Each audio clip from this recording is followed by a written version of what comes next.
सलाम, नमस्ते, सत श्री अकाल। जो देश पूरी दुनिया के हर मंच पर जाकर कश्मीर कश्मीर चिल्लाने का ढोंग करता है, जो पाकिस्तान खुद को कश्मीरियों का सबसे बड़ा हमदर्द और मसीहा बताता है, आज उसी पाकिस्तान की जालिम हुकूमत और उसकी सेना का असली खूनी चेहरा दुनिया के सामने नंगा हो चुका है। पाकिस्तान अधिकृत जम्मू कश्मीर यानी पीओजेके में इस वक्त जो हो रहा है ना, वो किसी जेनोसाइड से कम नहीं है। वहां के निहत्थे नागरिकों पर पाकिस्तान की पुलिस और रेंजर्स ने सीधी गोलियां बरसा दी हैं। इस रोड पे जहाँ पे खून ही खून है, गोलियां मार रहे हैं हमारे भाइयों को। क्या तमाशा है ये? आप हमारे पैसों पे बोलते हैं, ये गोलियां हमारे टैक्स के पैसे से खरीद के हमें मार रहे हो। जालिमों, यहाँ जो मांगे दिया कबर में तो तोड़ दे, कलमा नहीं पड़ता तुम क्या? उनका कसूर क्या था? क्या उन्होंने हथियार उठाए थे? नहीं, उनका कसूर सिर्फ इतना था कि वे अपने बच्चों के लिए सस्ता आटा, बिजली पर राहत और बुनियादी इंसानी अधिकार मांग रहे थे। लेकिन शहबाज शरीफ और आसिम मुनीर की बर्बर सरकार ने उन्हें जवाब में क्या दिया? गोलियां, आंसू गैस के गोले और लाठियां। दोस्तों, ये बात सिर्फ आज ही की नहीं है, ये गुस्सा रातों रात पैदा नहीं हुआ है। पीओजेके की जनता पिछले कई दशकों से पाकिस्तान के इस दोहरे रवैये का शिकार होती रही है। पाकिस्तान वहां के प्राकृतिक संसाधन, चाहे वो बिजली हो, पानी हो या लकड़ी, सब कुछ लूट लाट कर अपने पंजाब प्रांत में ले जाता है। और बदले में पीओजेके की जनता को क्या मिलता है?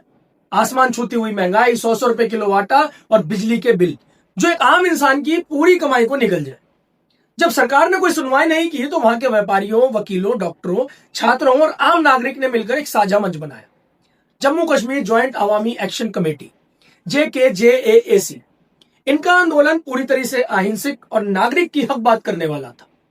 इन्होंने शांतिपूर्वक मुजफ्फराबाद में मार्च करने का ऐलान किया ताकि हुकूमत तक अपनी दर्द भरी आवाज पहुंचा सके। लेकिन 27 और 28 जुलाई 2026 को रावलकोट, मीरपुर और मुजफ्फराबाद की सड़कों पर जो हुआ ना, उसने पूरी इंसानियत को झकझोर कर रख दिया है।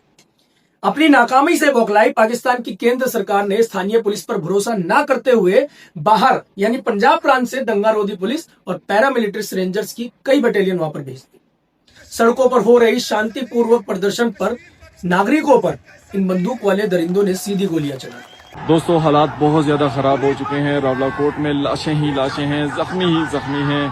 भाई खुदा रहा हमारा साथ दे, इस वक्त खुदा रहा हमारा साथ दे। मैं अभी अपनी जान बचा के सिर्फ इसलिए आया हूँ, मुझे कोई अपनी जान की परवाह नहीं रही है। इतने भाइयों को शहीद होते देख, इतने आप लोगों से हाथ जोड़ने के लिए आया हूँ। यार कोई हया कर लो। जितनी इंटरनेशनल मीडिया देख रही है, प्लीज हमारा साथ दें। हम पूरा मन लोग गए हैं, बेशुमार लाशें, बेशुमार जख्मी, भाई उठा के हमारे कंधे थक गए हैं। स्थानीय मीडिया और गवाहों के मुताबिक दर्जनों निहत्थे प्रदर्शनकारियों की मौके पर ही मौत हो गई और सैकड़ों लोग लहूलुहान होकर अस्पतालों में तड़प रहे हैं। और शर्मनाक बात यह है कि घायलों के इलाज करने के लिए अस्पताल में बुनियादी दवाएं तक नहीं है। और अपनी इस घिनौने जुल्म को छिपाने के लिए पाकिस्तान की कायर हुकूमत ने वही पुराना तरीका अपनाया। पूरे पीओजेके में मोबाइल, इंटरनेट और टेलीकॉम सेवाओं को ठप कर दिया गया, यानी कम्युनिकेशन ब्लैकआउट, ताकि वहां की मां बहनों की रोने की आवाजें और कत्लेआम के वीडियो दुनिया तक ना पहुंच सके। लेकिन सवाल यह है, शहबाज शरीफ जी कब तक सच पर पर्दा डालो? पाकिस्तान की इस घटिया और कायराना हरकत पर अब दुनिया भर के ह्यूमन राइट ऑर्गेनाइजेशंस का गुस्सा फूट पड़ा है। एमनेस्टी इंटरनेशनल की South Asia regional director Isabella Lassi ने आधिकारिक बयान जारी कर पाकिस्तान की धज्जियां उधेड़ दी है। एमनेस्टी ने सीधे तौर पर मांग की है कि रावलकोट में हुए इस कत्लेआम की स्वतंत्र जांच हो, इंटरनेट सेवाएं तुरंत बहाल की जाए और JKJAAC पर लगाया हुआ गैर कानूनी बैन हटाया जाए। सिर्फ एमनेस्टी ही नहीं, यूनाइटेड किंगडम के ब्रैडफोर्ड शहर में स्थित पाकिस्तानी कॉन्सुलेट के बाहर सैकड़ों कश्मीरी कार्यकर्ताओं ने पाकिस्तान के खिलाफ मुर्दाबाद के नारे लगाए।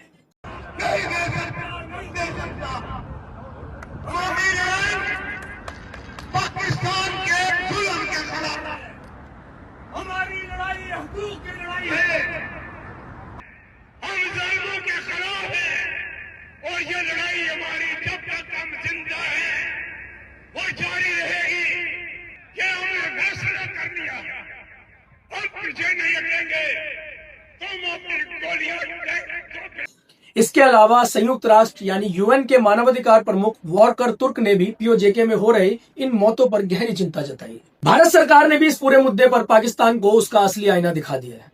भारतीय विदेश मंत्रालय ने स्पष्ट कर दिया है कि पीओजेके में जो जन आक्रोश दिख रहा है वो पाकिस्तान के दशकों लंबे अवैध कब्जे, प्रशासनिक उत्पीड़न और वहां के संसाधनों की शोषण या स्वाभाविक नतीजा है।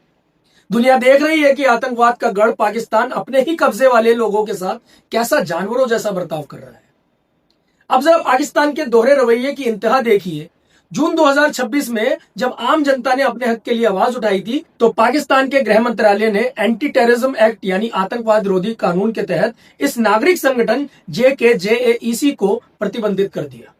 अरे वाह पाकिस्तान वाह, जो असल में खूंखार आतंकवादी हैं, जिन्हें तुम अपनी सरजमी पर पालते पोसते हो, जो निर्दोषों का खून बहाते हैं, उन्हें तो तुम अपनी संसद और रैलियों में सुरक्षा देते फिरते हो। और जो गरीब आम कश्मीरी जो अपने बच्चों के पेट पालने के लिए सस्ती रोटी और बिजली मांगता है, उसे तुम कागज पर आतंकवादी घोषित कर देते हो। धिक्कार है ऐसी हुकूमत पर, ऐसी सेना पर। आज फर्क दुनिया के सामने साफ है। एक तरफ भारत का जम्मू कश्मीर है जहां टूरिज्म का रिकॉर्ड टूट रहा है, एम्स और IIT बन रहे हैं, दुनिया का सबसे ऊंचा रेलवे पुल और वंदे भारत ट्रेनें चल रही हैं, जहां का युवा हाथ में तिरंगा और लैपटॉप लेकर अपने भविष्य को संवार रहा है। और दूसरी तरफ पाकिस्तान की अवैध कब्जे वाला कश्मीर है, जहां अपने हक की एक रोटी और एक यूनिट बिजली मांगने पर पाकिस्तानी सेना की गोलियां छाती में उतार दी जाती हैं। पाकिस्तान कान खोलकर सुन ले, इंटरनेट बंद करके और बंदूक के दम पर तुम POJK में लोगों की आवाज को ज्यादा दिन तक नहीं दबा पाओगे। बहुत जल्द इस अवैध कब्जे और जुल्म का अंत होगा। दोस्तों, इस वीडियो को इतना शेयर कीजिए कि पाकिस्तान का यह खूनी और दो मुंहा चेहरा पूरी दुनिया के सामने बेनकाब हो सके। कमेंट में अपनी राय जरूर दें और मेरे चैनल बातों का सच को जरूर सब्सक्राइब करें।